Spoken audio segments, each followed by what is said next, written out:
Hi friends, എല്ലാവർക്കും നമസ്കാരം.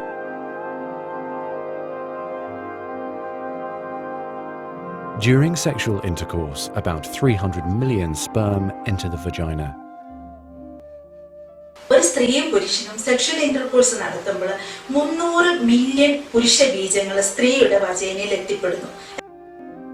Soon afterward, millions of them will either flow out of the vagina or die in its acidic environment. However, many survive because of the protective elements provided in the fluids surrounding them. Next, the sperm must pass through the cervix, an opening into the uterus. ബീജങ്ങൾ flow out ആവും സ്ത്രീയുടെ വജൈനയിൽ നിന്ന്. കുറേ million ബീജങ്ങൾ acidic എൻവയറമെന്റിൽ പെട്ട് മരിച്ചു വീഴും.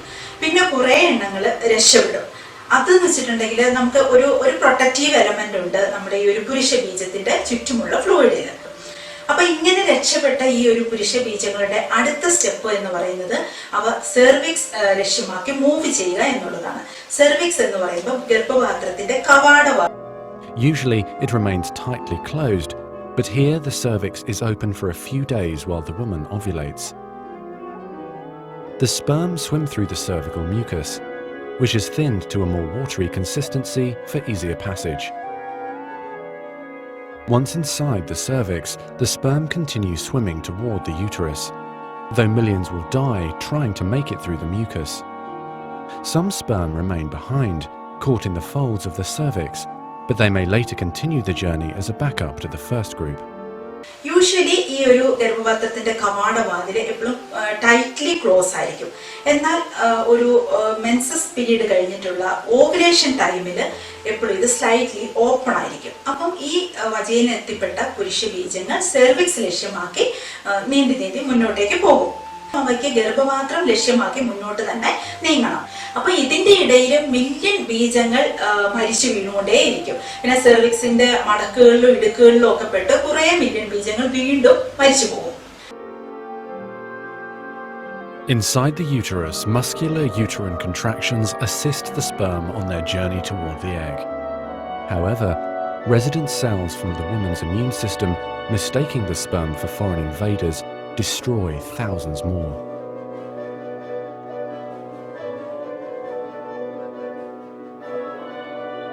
Next, half the sperm head for the empty fallopian tube, while the other half swim toward the tube containing the unfertilized egg.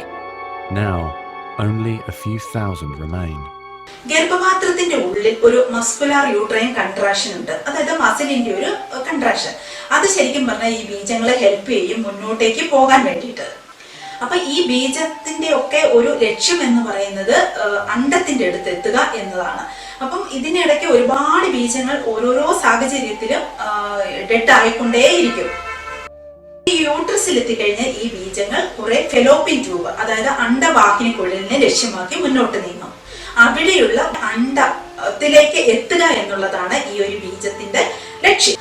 300 million ബീജങ്ങളിൽ നിന്ന് വെറും 1000 കണക്കിന് ബീജങ്ങൾ മാത്രമേ ഇപ്പൊ അവശേഷിക്കുന്നുള്ളൂ ഈ ഫെലോപ്പിൻ ട്യൂബിലെ മൂത്ത ഭാഗമായ അണ്ഡത്തിന്റെ അടുത്തേക്ക് നീങ്ങാൻ വേണ്ടിയിട്ട്. Inside the fallopian tube, tiny cilia push the egg toward the uterus. To continue, the sperm must surge against this motion to reach the egg. Some sperm get trapped in the cilia and die. During this part of the journey, chemicals in the reproductive tract cause the membranes covering the heads of the sperm to change. As a result, the sperm become hyperactive, swimming harder and faster toward their destination. At long last, the sperm reach the egg. ബ്രഷിന്റെ നാരുകൾ പോലെ അല്ലെങ്കിൽ തൂവലുകൾ പോലെ മൃദുവായിട്ടുള്ള ഒരുപാട് നാരുകളുണ്ട്.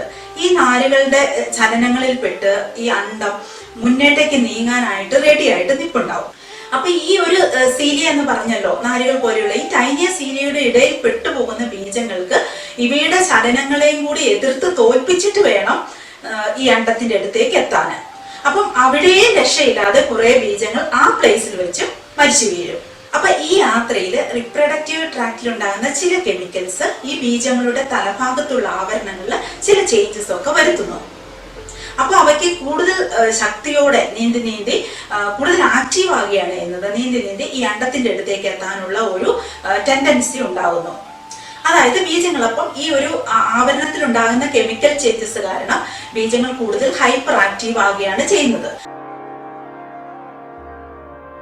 Only a few dozen of the original 300 million sperm remain. The egg is covered with a layer of cells called the corona radiata. The sperm must push through this layer to reach the outer layer of the egg, the zona pellucida. അങ്ങനെ ഇത്രമാത്രം പ്രതിരോധങ്ങളെല്ലാം പ്രതിരോധിച്ച് ബീജം ഈ ഒരു അണ്ഡത്തിന്റെ അടുത്തേക്ക് എത്തിപ്പെടുന്നു. 300 million ബീജങ്ങളിൽ നിന്ന് ഏതാനും വിരലിൽ എണ്ണാവുന്ന ബീജങ്ങൾ മാത്രമേ ഇപ്പൊ ബാക്കി അവശേഷിക്കുന്നുള്ളൂ. അപ്പൊ നമ്മുടെ വിലപിടിപ്പുള്ള ഈ ഒരു അണ്ഡം ഒരു പ്രത്യേക ആവരണം കൊണ്ട് കവർ ചെയ്യപ്പെട്ടിരിക്കും. ഈ ആവരണത്തിന് കൊറോണ റേഡിയേറ്റ എന്നാണ് പറയുന്നത്.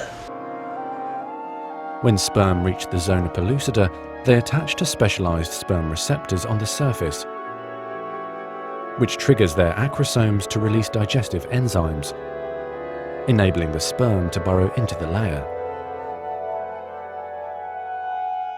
Inside the zona pellucida is a narrow, fluid-filled space just outside the egg cell membrane. The first sperm to make contact will fertilize the egg. After a perilous journey and against incredible odds, a single sperm attaches to the egg cell membrane.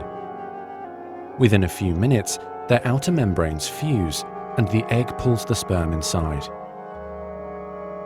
This event causes changes in the egg membrane that prevent other sperm from attaching to it. ഇനി ഈ ഒരു കവറിനെ പൊട്ടിച്ച് ഇപ്പൊ ഈ അണ്ഡത്തിന്റെ അടുത്തെത്തി ഒരു ബീജത്തിനെങ്കിലും ഉള്ളിലെത്തണം.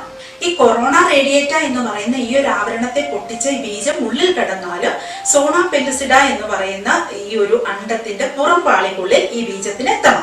അപ്പൊ ഒരു പ്രകാരത്തിൽ സോണ പെല്ലുസിഡയിൽ എത്തിപ്പെടുന്ന ഈ ഒരു ബീജം അവിടെയുള്ള ഒരു സ്പേം റെസിപ്റ്റേഴ്സുമായിട്ട് ഒട്ടിപ്പിടിക്കുന്നു. അപ്പൊ അങ്ങനെ ഒട്ടിപ്പിടിക്കുമ്പോൾ ഒരു എൻസൈം പ്രൊഡ്യൂസ് ചെയ്യാനുള്ള ഒരു ടെൻഡൻസി ഉണ്ടാകുന്നു. ഇങ്ങനെ ഒട്ടിപ്പിടിക്കുമ്പോൾ ഒരു ഡൈജസ്റ്റീവ് എൻസൈം റിലീസ് ചെയ്യപ്പെടാനുള്ള പ്രേരണ അവിടെ ഉണ്ടാകും. ഇങ്ങനെ ഉണ്ടാകുന്ന ഈ ഒരു ഡൈജസ്റ്റീവ് എൻസൈമിന്റെ ഹെൽപ്പോടുകൂടി ബീജത്തിന് ഈ ഒരു ഔട്ടർ കവർ കുത്തിപ്പൊളിച്ച് ഉള്ളിലേക്ക് കടന്നു പോകാനുള്ള ഒരു വഴിയൊരുക്കുന്നു. Next, the egg releases chemicals that push other sperm away from the egg and create an impenetrable fertilization membrane. As the reaction spreads outward, the zona pellucida hardens, trapping any sperm unlucky enough to be caught inside. Outside the egg, sperm are no longer able to attach to the zona pellucida. Meanwhile, inside the egg, the tightly packed male genetic material spreads out. A new membrane forms around the genetic material, creating the male pronucleus. ഇതിനുള്ളിൽ ഒരു ചെറിയ fluid filled ആയിട്ടുള്ള ഒരു membrane area ഉണ്ട്. അതായത് നമ്മുടെ അണ്ഡത്തിന്റെ സെല്ലിന്റെ outer membrane ആയിട്ട് വരും ഈ ഒരു ഫ്ലൂയിഡ് നിറഞ്ഞ ഈ ഒരു മെംബ്രെയിൻ ഏരിയ. ഇനി അവിടെ വരെ യുദ്ധം ജയിച്ച് എത്തിപ്പെട്ട പല ബീജങ്ങളില്, ഒരുപാട് ബീജം ഉണ്ടാവത്തില്ല, വിരലിൽ എണ്ണാവുന്ന ബീജങ്ങളില് ഏത് ബീജമാണോ ആദ്യം ഈ ഒരു അണ്ഡത്തെ ടച്ച് ചെയ്യാൻ പറ്റുന്നത് ആ എക്സൽ മെമ്പറിനായിട്ട് ഈ ഒരു ബീജം അറ്റാച്ച് ചെയ്യപ്പെടുന്നു. ഏതാനും മിനിറ്റുകൾ കൊണ്ട് തന്നെ ഈ ഒരു പുറം കവചം അങ്ങ് ഫ്യൂസ് ആകുന്നു, അതായത് ഉരുകി ചേരും പോലെ ആകുന്നു. കൂടാതെ ഈ അണ്ഡം ആ ബീജത്തെ ഉള്ളിലേക്ക് വലിച്ചടിപ്പിക്കുകയും ചെയ്യുന്നുണ്ട്. ഇതേ സമയം തന്നെ അണ്ഡത്തിന്റെ ഔട്ടർ സെല്ലിൽ ചില വ്യത്യാസങ്ങൾ വന്ന് ഇനി ഒരു ബീജം പോലും ഇതിന്റെ ഉള്ളിലേക്ക് പ്രവേശിക്കാനോ ഇതുമായിട്ടൊന്ന് അറ്റാച്ച് ആവാനോ കഴിയാത്ത വിധത്തിലുള്ള ഒരു കെമിക്കൽ ചേഞ്ചസ് അവിടെ രൂപപ്പെടുന്നു. അതായത് ഈ ഒരു അണ്ഡം ചിലതരം കെമിക്കൽസ് പുറപ്പെടുവിക്കുന്നു. ആ കെമിക്കൽസ് അതിന് ചുറ്റും അപ്പോ ബാക്കി ഈ ഒരു അണ്ഡവുമായിട്ട് ടച്ച് ആവാൻ പറ്റാതെ നിൽക്കുന്ന എന്തെങ്കിലും വഴിയുണ്ടോ എന്ന് നോക്കി നിൽക്കുന്ന ബാക്കി ബീജങ്ങളെല്ലാം പുഷ് ഔട്ട് ചെയ്തിട്ട് അവിടെ നിന്ന് ഓടിക്കുകയാണ് ചെയ്യുന്നത്.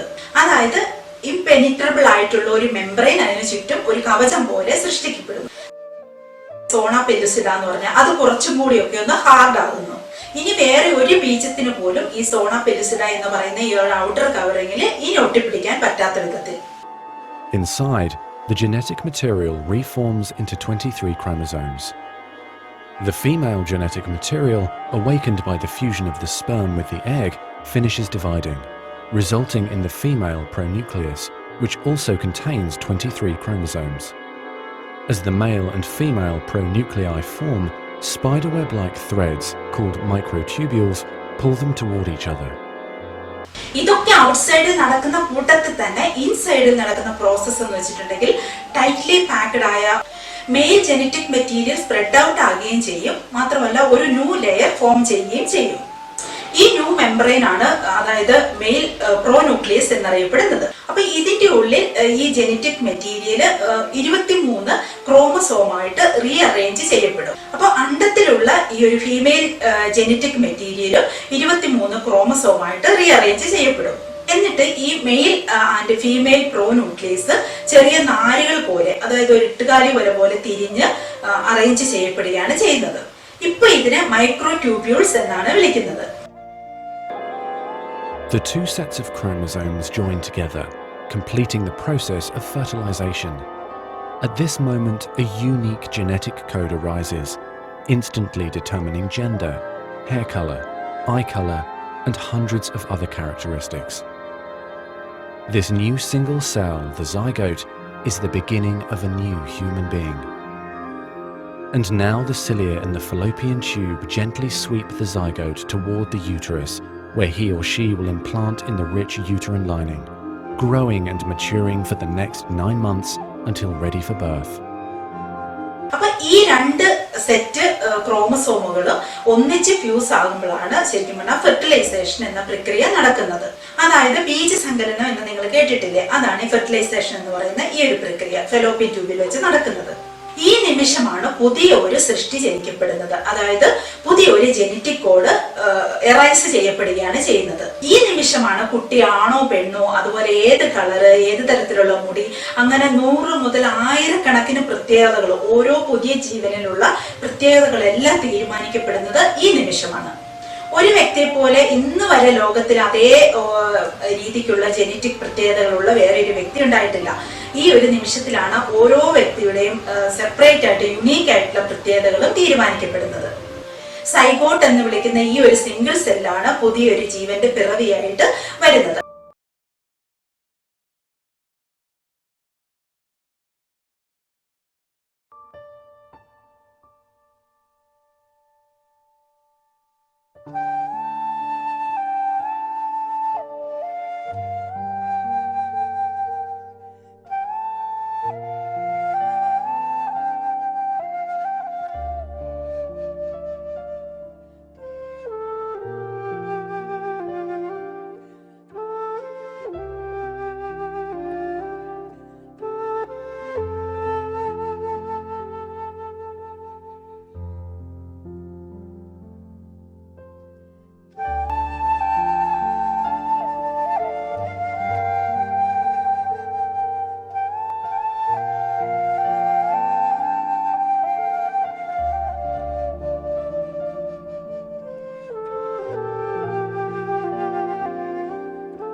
ഇതുവരെ സബ്സ്ക്രൈബ് ചെയ്യാത്തവർ മറക്കാതെ ഒന്ന് സബ്സ്ക്രൈബ് ചെയ്ത് സപ്പോർട്ട് ചെയ്യുക.